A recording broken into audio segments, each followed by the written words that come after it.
Okay. So we're in the Whack to Click shared folder in the users folder, and I created a cleaning up users report, um, partially inspired by Edmonds, partially inspired by North Idaho. The Whack to Click shared folder is under the consortia folder, in the reports folder, in the community folder, in the shared folders. So it is open to absolutely everybody in the Ex Libris Alma environment. Um, and everyone, uh, Mary is who just asked that question, and she is from North Idaho, um, and joining us. So very excited to have you. Um, and yeah, so cleaning up users, partially Edmonds, partially North Idaho. Um, so we'll go into edit and take a look at um, what I've got in the criteria. And of course, I'm going to be showing, Big Bend information because that's who I'm logged in as right now. Um, so what I did was I pulled quite a few user detail things as well as measures.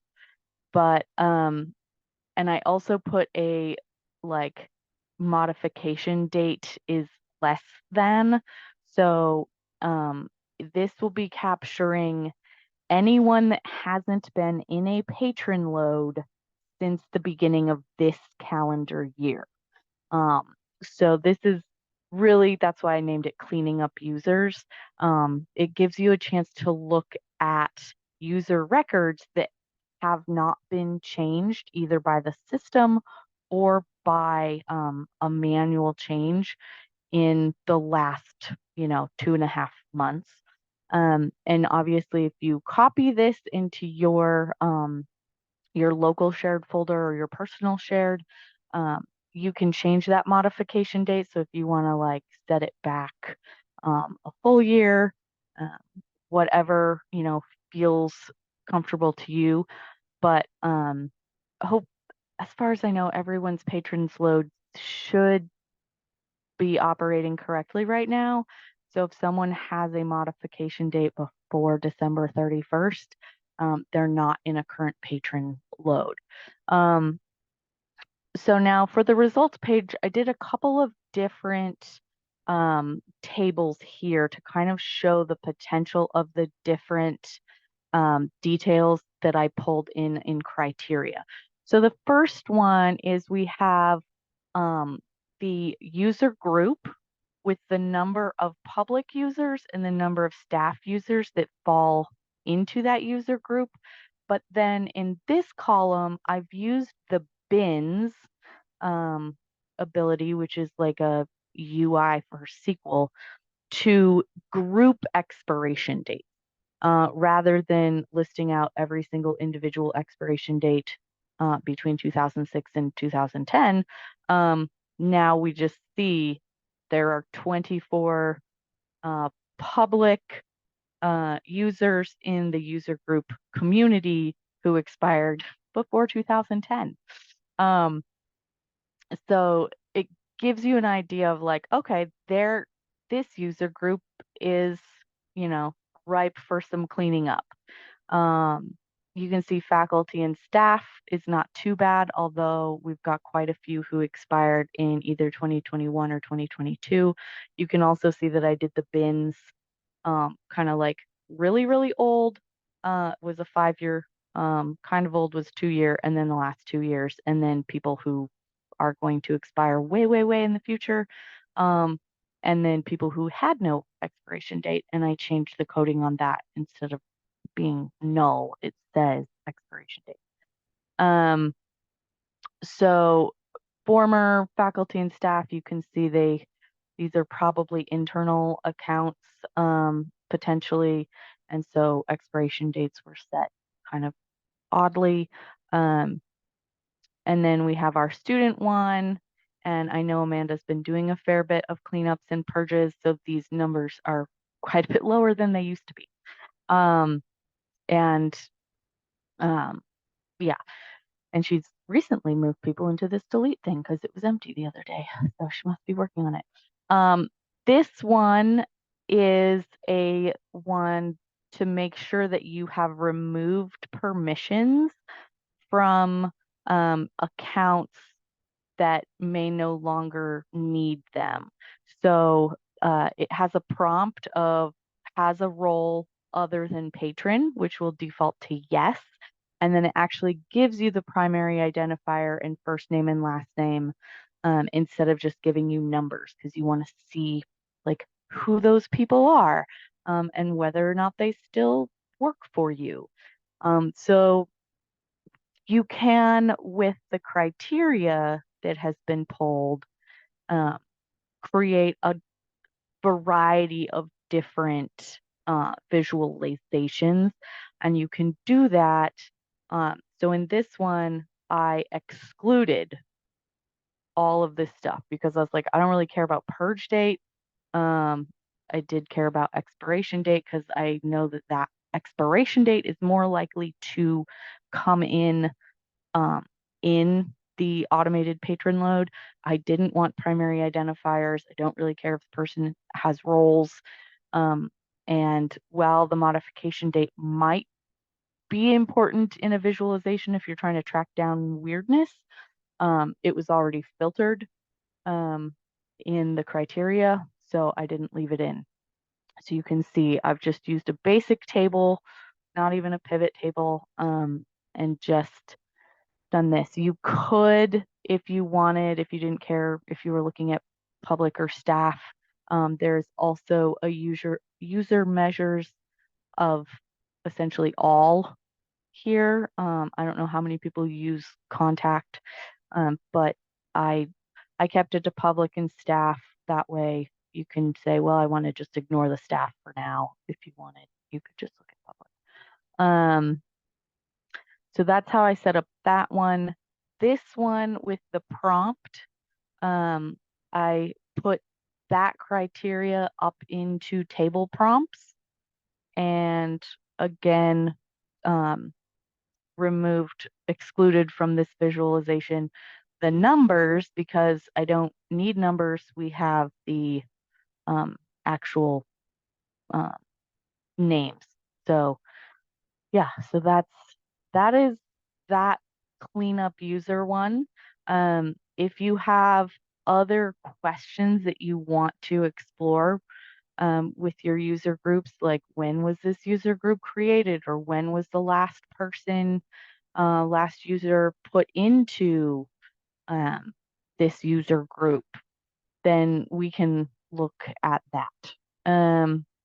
Okay, so the next one that I created is with the new, at least it was new to me, and I'm in analytics all the time, with the new subject area of configurations. And it is currently limited, but it's the thing that I'm like, man, I wish you could just figure out what all your configurations are. And it's getting there. So that one, let's see where I put it. Okay, green whack, whack, and I called it configuration. So if it's not here, probably in Carly's test. And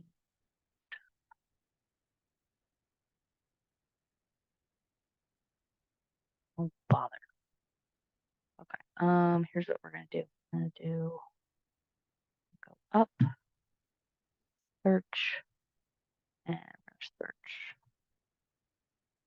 configuration, and I know it's an analysis. There we go. Oh, it is in Carly's test. I just read right past it. Okay, so we have this new subject area of configurations, and I kind of just started with this mega table, and it's not going to read very nicely. And the reason for that is because I have basically pulled like every recognizable criteria into that table to create different visualizations from the same analysis. So we have rule info, um, we have terms of use info, and we have fulfillment policy use info. So like that stuff layers in different ways, might not be related to each other. So running this results here is not, you're like, this is terrible. It tells me nothing. So what we want to do, I'm actually just going to delete that. I'm going to delete the title, and we're going to go through creating um, a table that's useful. So say you're cleaning up your you want to clean up your fulfillment rules. So we're going to edit this view, and we are going to basically exclude a bunch of stuff and then start rebuilding it.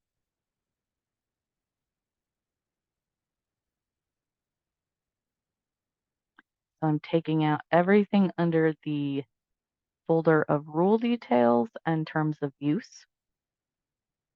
And put library on the left side, and you could turn, if you have multiple libraries, it's always kind of nice to put that as a table prompt or a section, because there's often a very good reason why um, there are different policies at different libraries.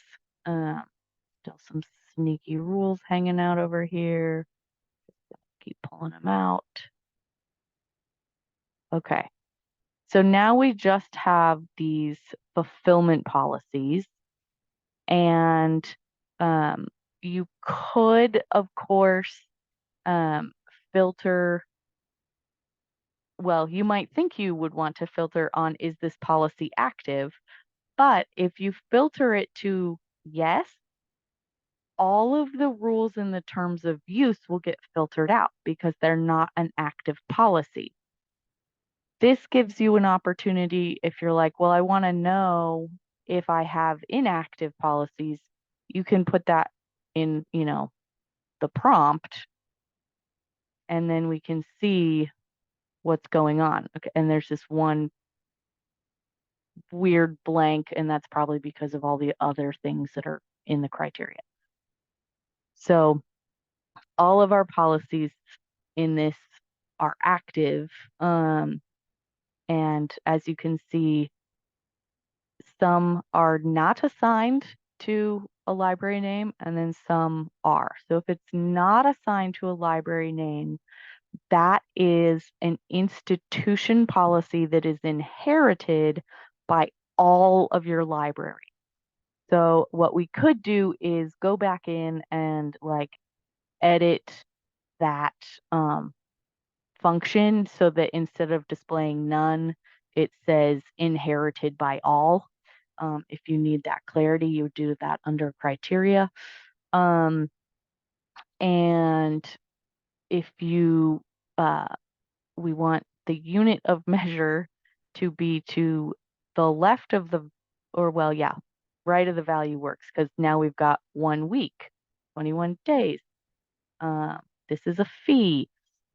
Now we can kind of start to take a look at, are things matching up? Is the policy description, the policy name, and the value all matching up? Because, like maybe something got weird. Um, and so that's one way that you could use this this visualization.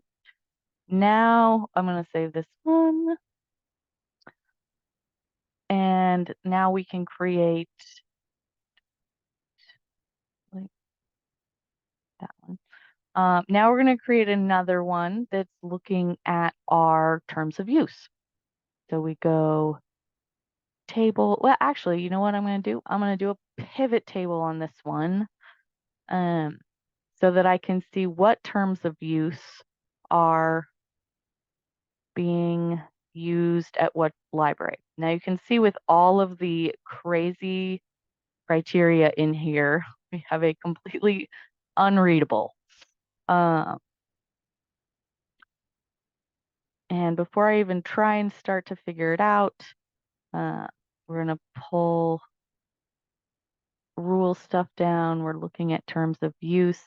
Now, this isn't going to make a nice pivot table because there are no measures that have been included as criteria, and pivot tables require measures.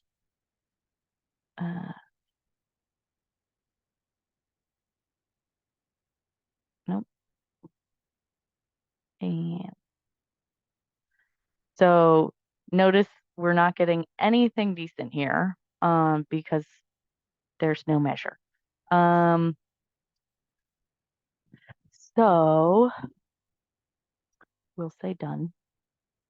And then I'm going to go to criteria, and under terms of use or under configuration, I'm going to say number of config rules, number of fulfillment policies, and number of terms of use. You double click on that, it automatically goes onto the other side.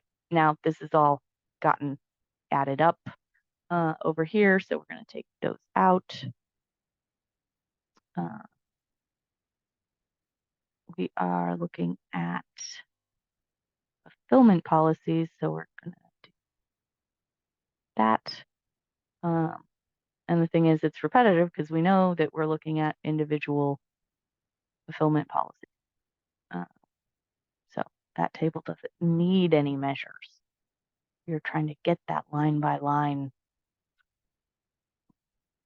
Go back down to our pivot table. And now we can pull the measure of terms of use is showing up, but we don't want fulfillment or configuration. We want terms of use. And so now we've got terms of use type, loan, and request. If we're like, yeah, we don't want to split them out like that, we're just going to take that one out.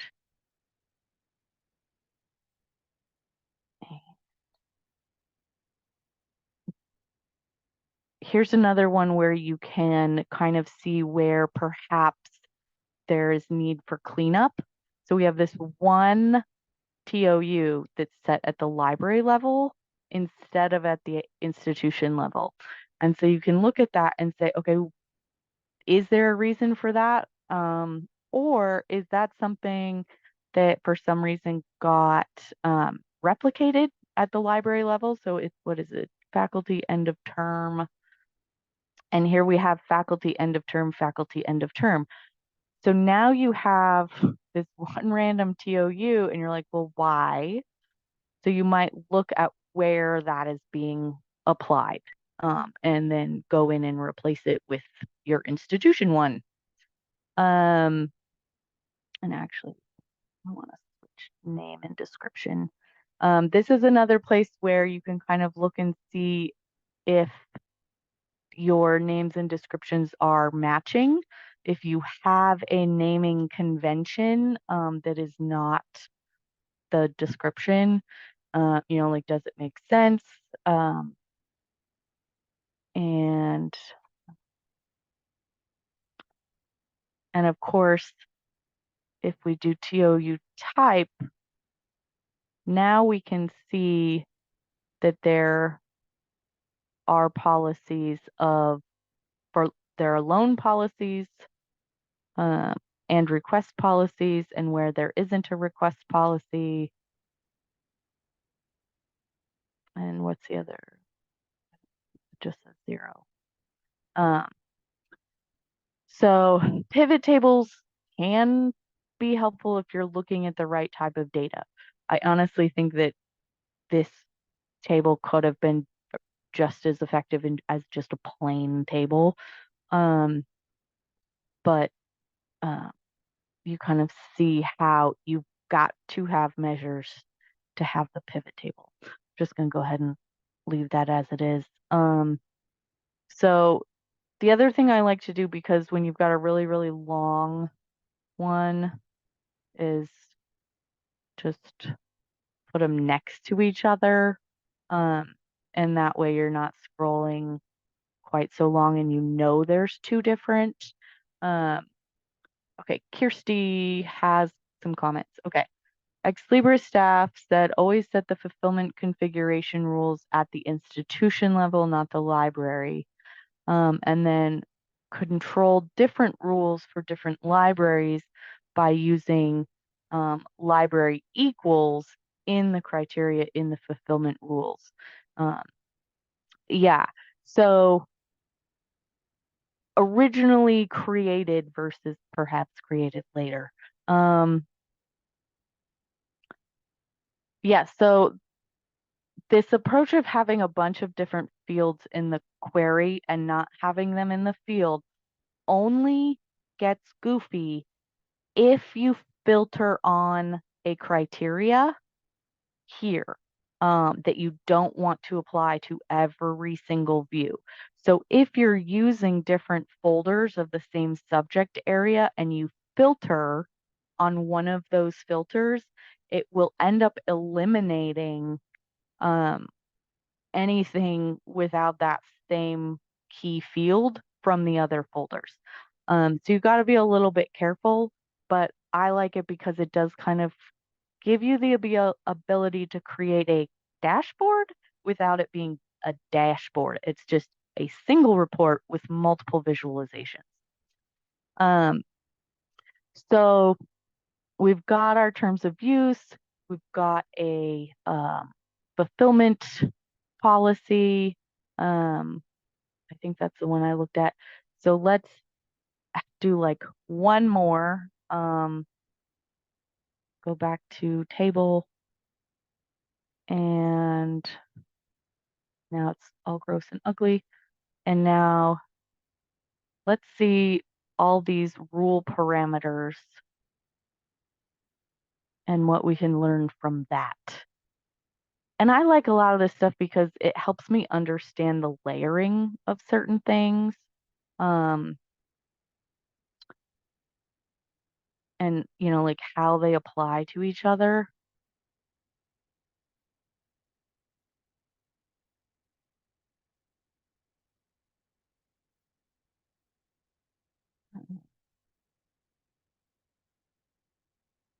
So we've got all the rule details and okay.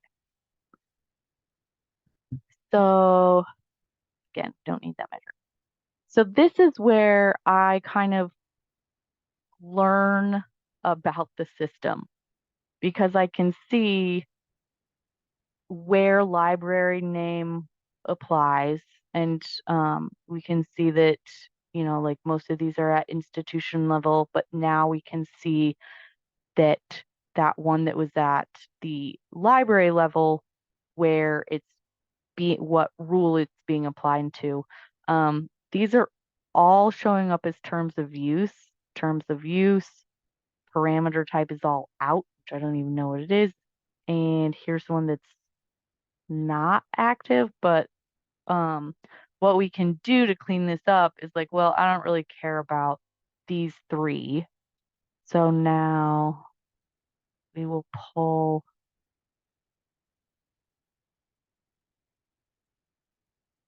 all of that out, and we don't really care if it's active or not. We know there's one that's not. Now, the thing that we're going to recognize is the rule name. I don't think we really care about rule type. Here's the value. So now clearly we need something else to make this like useful.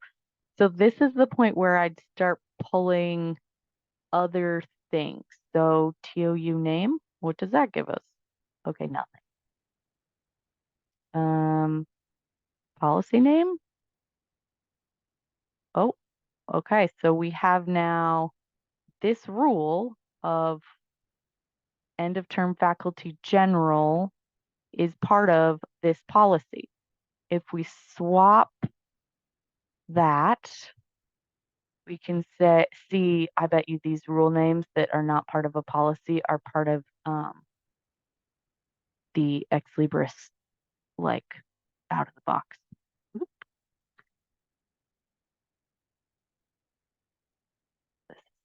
Okay. Um, so now we can see where policy name has these rules, and you can kind of start to figure out what the heck is going on. Uh, and like we've got these two different policy rule names that Oh, yeah, the the policy thing can be a bunch of different pieces. Like a mm-hmm. policy can be how long is the loan? A policy can be what is the fine? A policy can have something to do with recalls. So So then so this maybe is showing us that like, oh, you've finished editing the rule. What are all the things on it? What are all the policies on it? And this is showing us all of that stuff instead of in individual pages in a report yeah. because it's showing that this rule has these different policies attached to it. Yes. And then I wonder if we put that there, now we start to see it not so.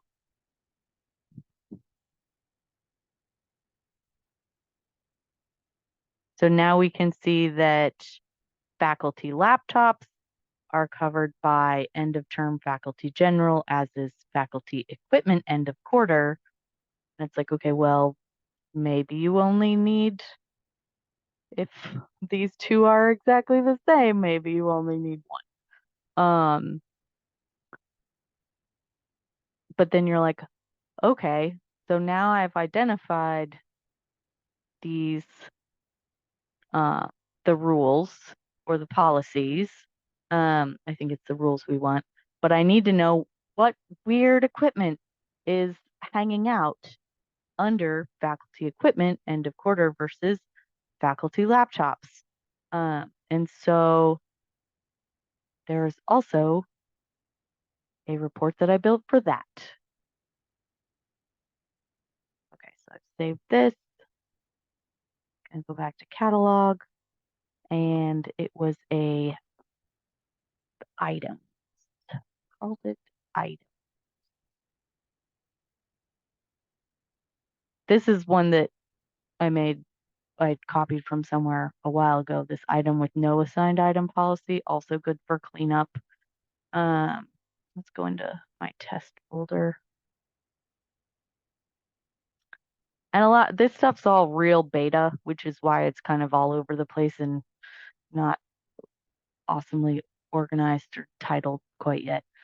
Uh, so I have items by location, policy, and material type. Uh, so this is how you can find a random item hanging out on a random policy. So I created this from the physical items subject area. And the only thing I did to filter it was put life cycle is not equal to deleted. So because I know, for example, that Big Bend does not have like their calculators or laptops as discoverable. So I didn't want to, say, suppressed because then we wouldn't get all of those. I just wanted stuff that was not deleted, which is why I also have a number of items in repository. So this table has um, the location code. So if you're like, oh, look, I have these two policies under 24-hour reference desk, and this item policy of vid disk has one thing on it. So then you could kind of look up um, what that one thing is. And you'd want to do that by pulling in physical item details, and you could throw barcode in. It's going to make it take a really long time to run. So for example, we'll throw barcode in. So say you're like, yep, I need to find out what the heck that thing is. Barcode's an easy way to do it because then you can just search barcode in Alma. Um, but now obviously it is literally going to return every single barcode, which is the last thing I want. So I'm instantly going to go in and exclude that um, because not helpful at this current time. But we can see right there 48661. Um, but now that data is in this visualization if you needed to create that. So yeah, so we've got the code. You can see exactly which item policies are kind of being used in these various locations. Again, I organized it this way because I know how Big Bend kind of organizes their stuff, and um, you may do it differently. But I also wanted to just I found someplace where I needed to clean things up. So for example, I set up the STEM library, and um, this is not the STEM library I set up. It is, I gotta do library name and then STEM center. So here's the one I set up, and you can see I started pretty good at assigning item policy, and then I must have stopped. And I also have 7 items that I did not put a material type into. So um, I'm like, yeah, I need to fix that. And it was a place for me to be able to clean up. You could also, if you just wanted a more manageable cleanup, instead of doing, you could pull like library name out, and you could put location code as the prompt.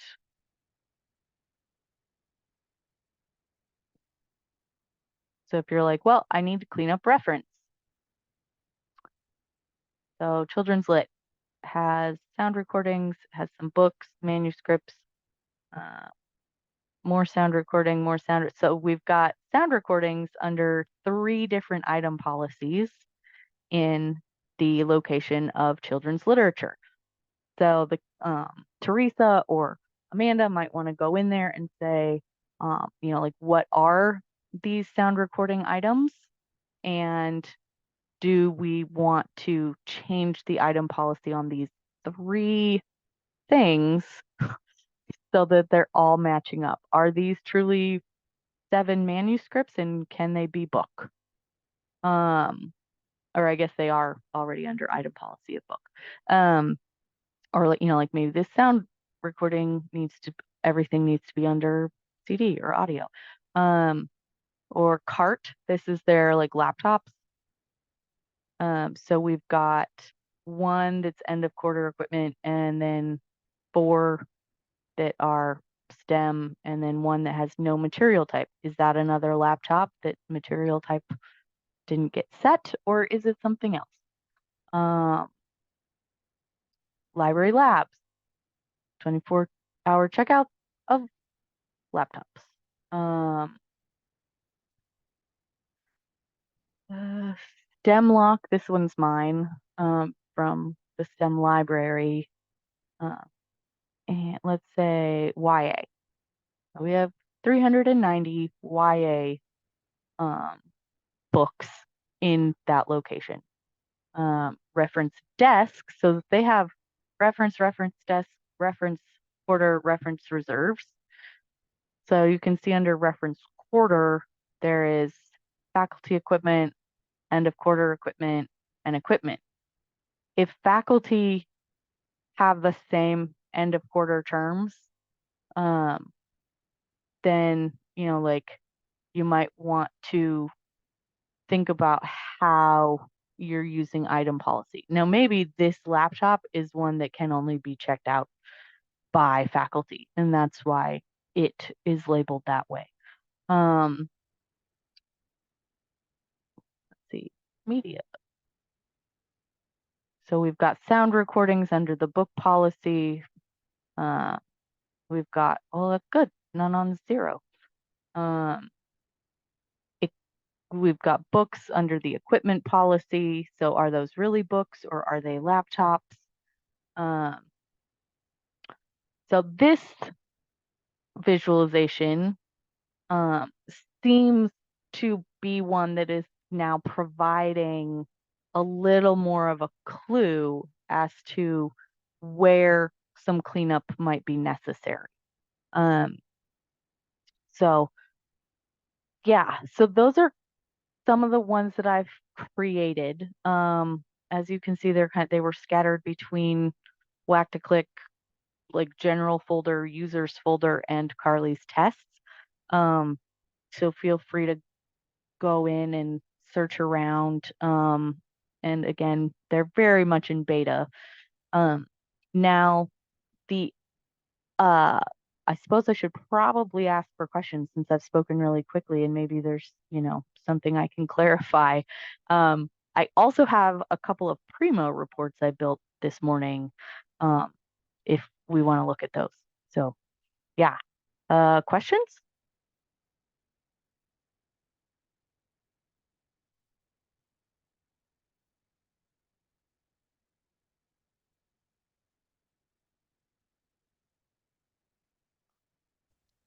There's a little piece of me that's like, if I'm trying to follow along and I'm just wondering if something is lacking, like a little more of your thoughts on like, I don't know, like, you know how the rules are configured by like location as well? And Well, and how if we add item policies because it says there is none, we might risk like what's better? What is it better to use item policies or to use you well, don't use item policies at all? Oh.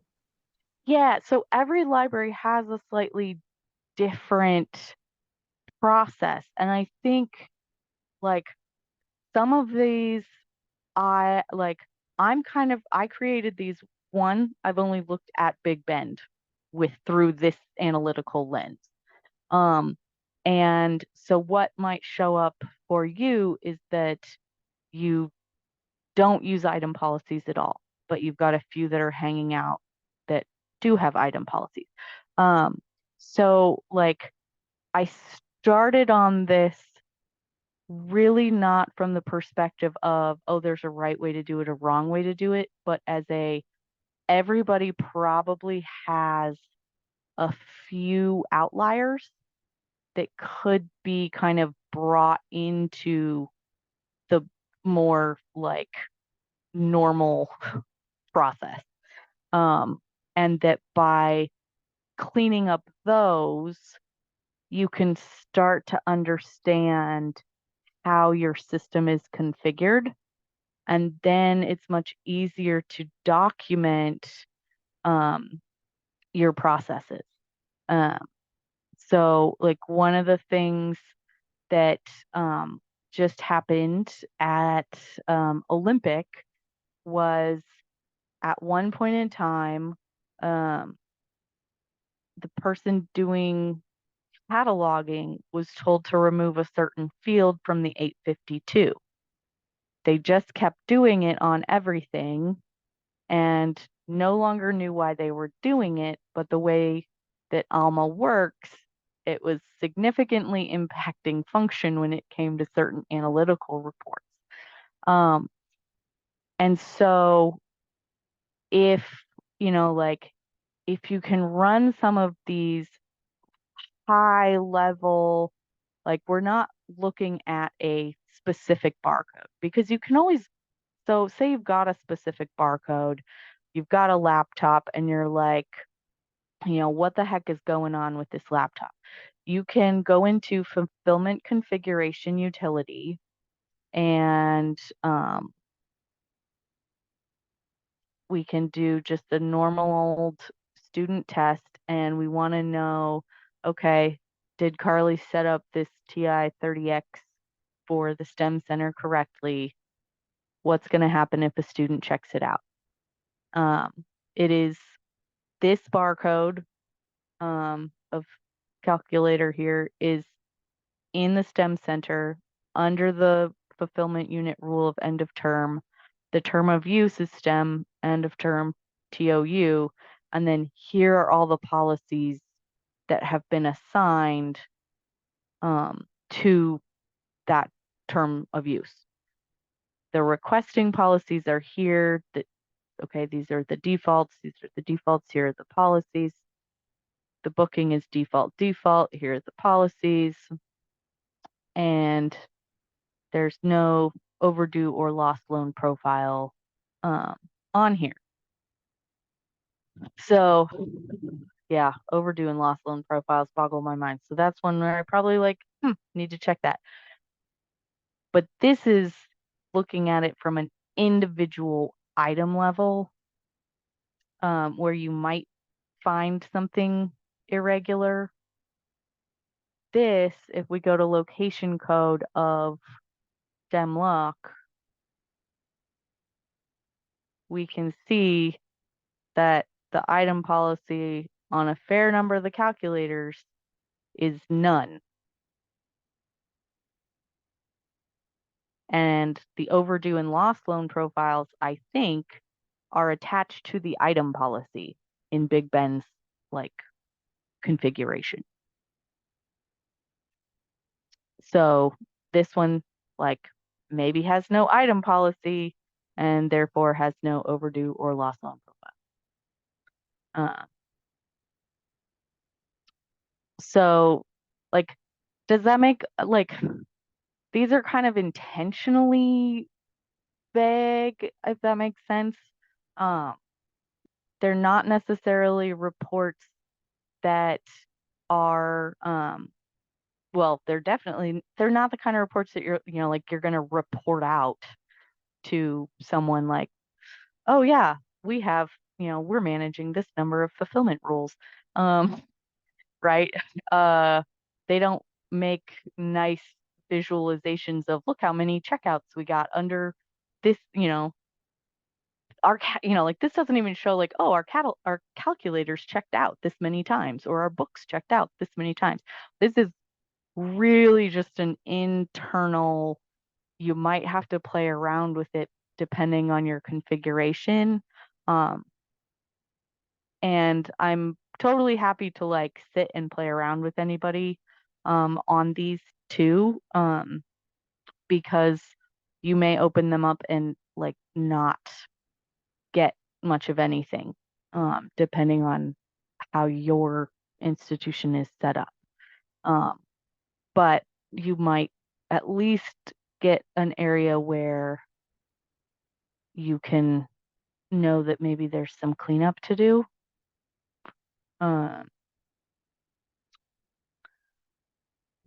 Yeah, so a different, normally, we're looking at analytics to share out, and these were really kind of exploratory analytics, if that, I mean, that kind of makes sense. Now, the Primo one I built is very useful. Not really share out, but definitely library and share. So Primo Analytics is slightly different area than regular. So we're going to go to Access Analytics Primo. And there's very few of these in anybody's shared folders. So if you go to the Primo section, there's Primo Community and then Reports. And it doesn't even say consortium, it just is reports. And then we have a whack to click folder. And you can see that there are some pretty old ones like the saved lists and the collection statistics, but I created this number of Primo facets selected and the Primo session and duration graph. Now this one I really like. So this is a great share out to your librarians one. So this, and you can edit the only filter I used was date. So I kind of looked at what like last 2 school years through current, and the blue bars are the number of Primo sessions.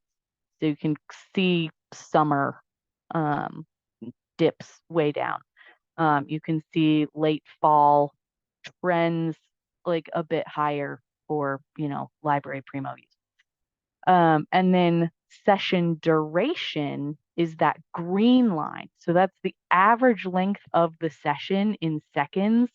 Um, is it session seconds or minutes? I don't know. I should probably look at that. Because it doesn't actually specify anywhere. Um, it's got to be minutes because otherwise that's way too short. People can't read that fast. Um, so you can see, for example, that um, like session length is quite short at the beginning of terms. So students, aren't looking very deeply, but then at the end of term, like the number of sessions and the length of the sessions get higher. So they're looking more deeply uh, and using the library more often at the end of quarters. So this was kind of like a nice, fun, useful how and when do people use our Primo one that I liked. The one that I think can be really useful when you go into like customizing your Primo is this one. So I use the Primo facet usage subject area. And I started with a lot because I was like, I don't even know what am I going to get with these? Um, and then I did edit it down quite a bit. So I sectioned it out by search scope so that you can see when students used a blended search scope versus a local only. So if you know your blended is like your everything, CDI and local um, and then I excluded the month and the number of sessions because I just wanted to see how often certain facets were used. And this is still filtered. It's a different report, but I still filtered it back to only since August 2021.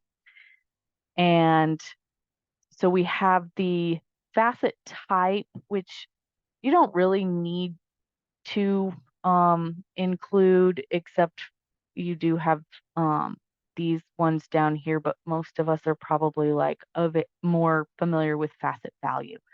So this is a pivot table, and the columns are how many times that facet was selected since August 2021. So you can see that at Big Bend, students used the facet of available in the library 1,000 times. It was the most often used top level facet. Under resource type, um, they were looking for articles the most often. And then these ones down at the bottom, they are looking for the least often. So this is where you could say, okay, so resource type does just automatically get pulled from the record.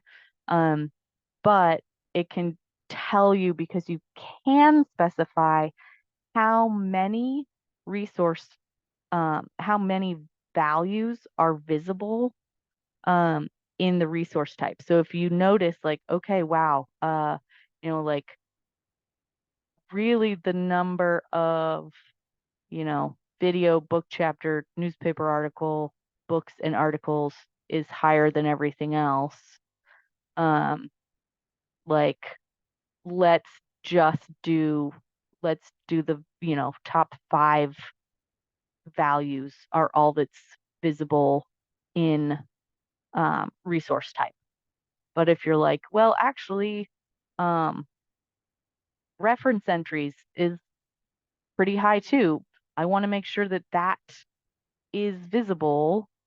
You might want to extend the number of resource types um, that are available based on the results list. Now, if the results don't include any reviews, that's obviously going to bump up less common things. But these are the most common things that students were clicking on. So we know that if we're allowing 7 things to be shown, the most common uh, values will be visible every time. In CDI search, you can see it doesn't actually, the number of facets selected doesn't get a lot. So I would assume that actually people are not using CDI very often. But then when we look at a local search scope type, so this would be like in the library only, your catalog one, people are most often looking for books, but they're actually using that topic facet that has various values pulled from the results list. They're using that quite a lot. So maybe this is a good indicator to put this topic facet higher in the display on the left side of Primo. So let me show you what I'm talking about in case um, I'm making no sense, which is entirely possible.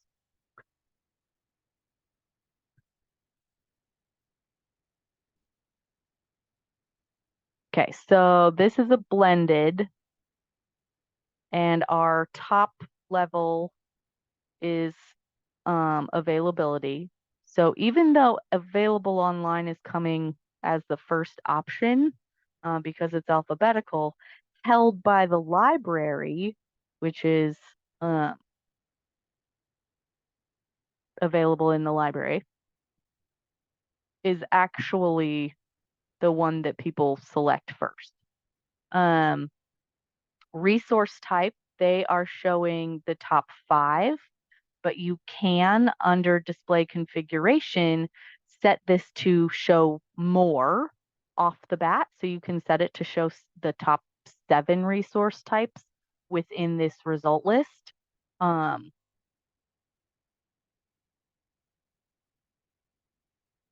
This subject is that topic area. So we can see in this that for the blended search, the topic facet subject was only used 726 times in comparison to like 1,000 times for available in the library. But when people are looking at just the local catalog, it's the second most common topic or thing they're looking at. So like if I switch this to library catalog, that would be a local or course reserves.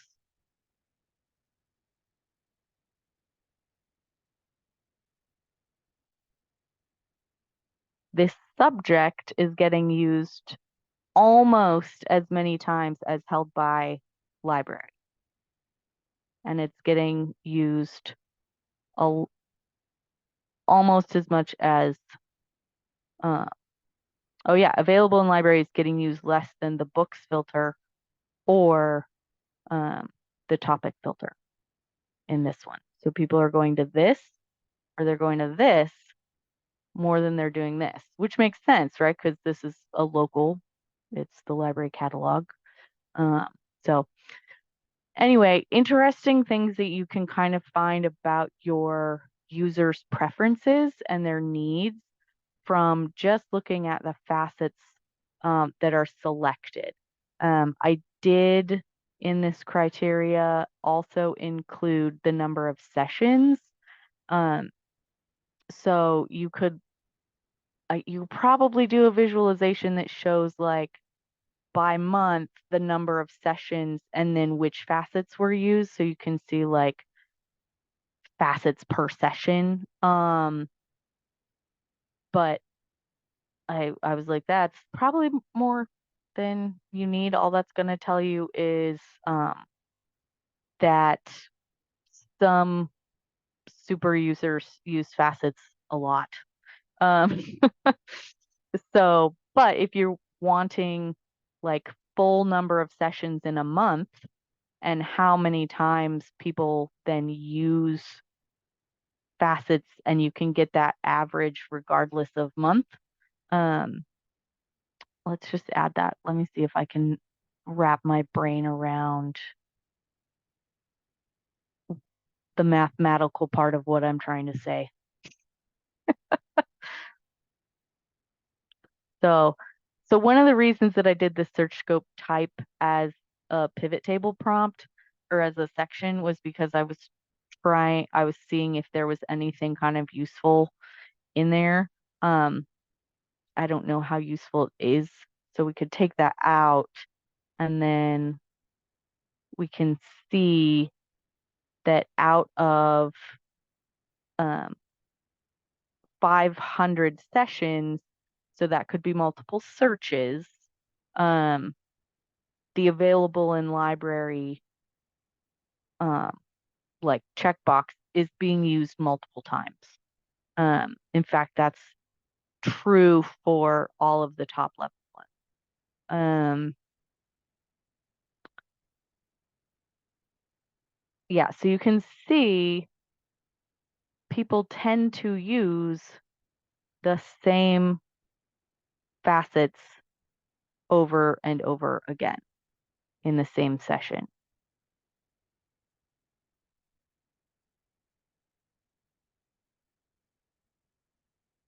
Author, not so much. Out of 77 sessions, it was only used 84 times. So that's one that's not getting used uh, on multiple searches in the same session. Kind of same with this journal one.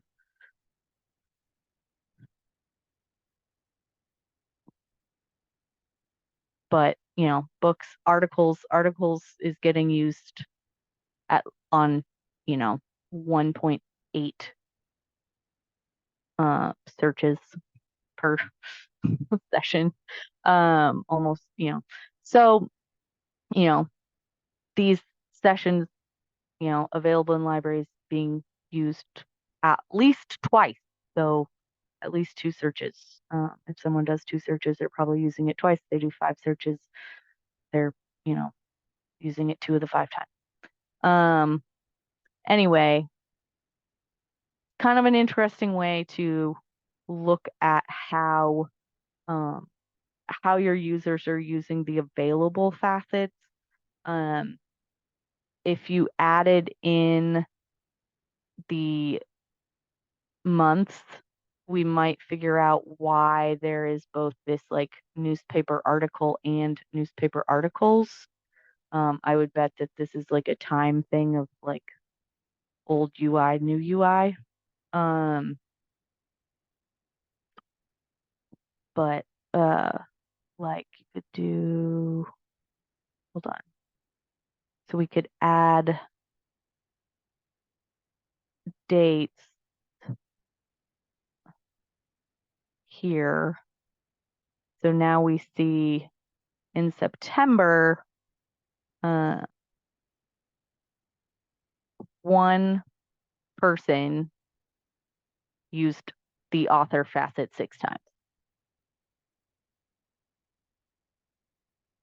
Uh, yeah, one person used library twice, journals twice. Um, but it's not, it's a little tough to read. Um, let's see if we can figure out that newspaper articles versus newspaper article. Nope. It's just some funkiness in something. Thanks, Primo.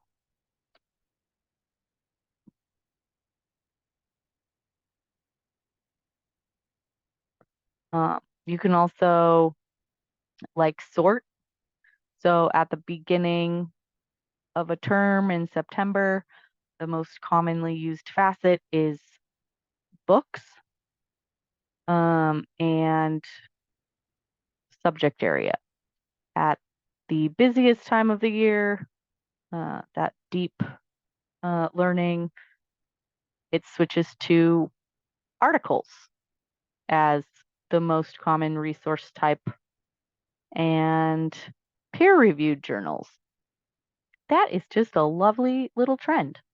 Um, February was another one, or March was another one with a lot of activity. And if we look here, available in library peer-reviewed journals, again, articles is topping it. And topic, subject, and date. So they're refining their searches based on the results list. So that's awesome. Yeah, so just kind of fun ways to show. I mean, like, can you prove that this shows information literacy? No, but to look at the difference between September and November and say, like, well, they were filtering more often for peer-reviewed journals and articles instead of just books available in the library. So that's showing that they are actually like looking for research, uh, which is, that's cool. I don't know, just me nerding out over here. Um, yeah, so this is a little bit of analytics that I was playing with.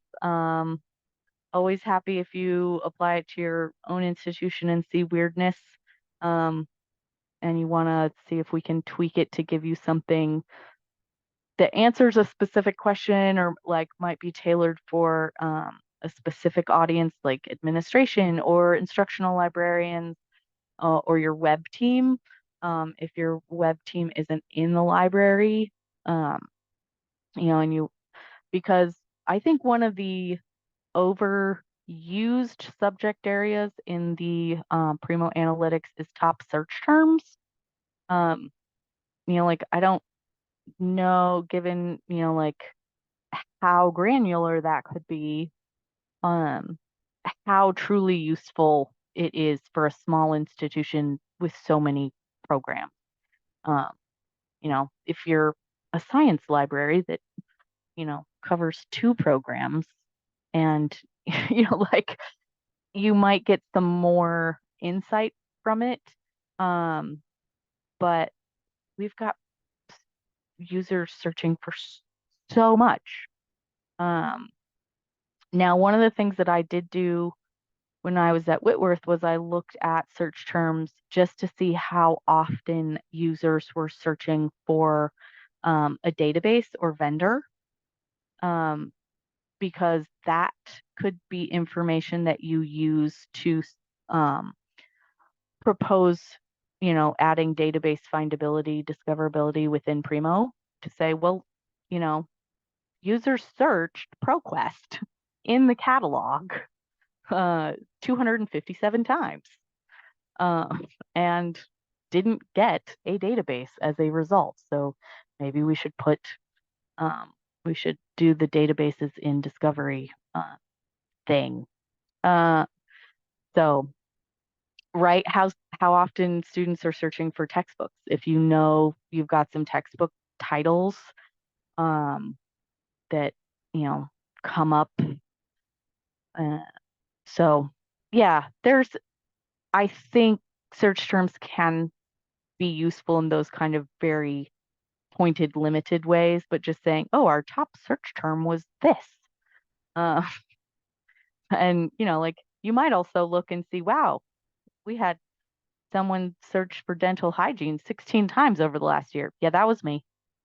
That's my test term whenever I'm in somebody's catalog. Uh, oh, that's cool. You purchased other titles that were searched. Yeah, that's awesome. Um,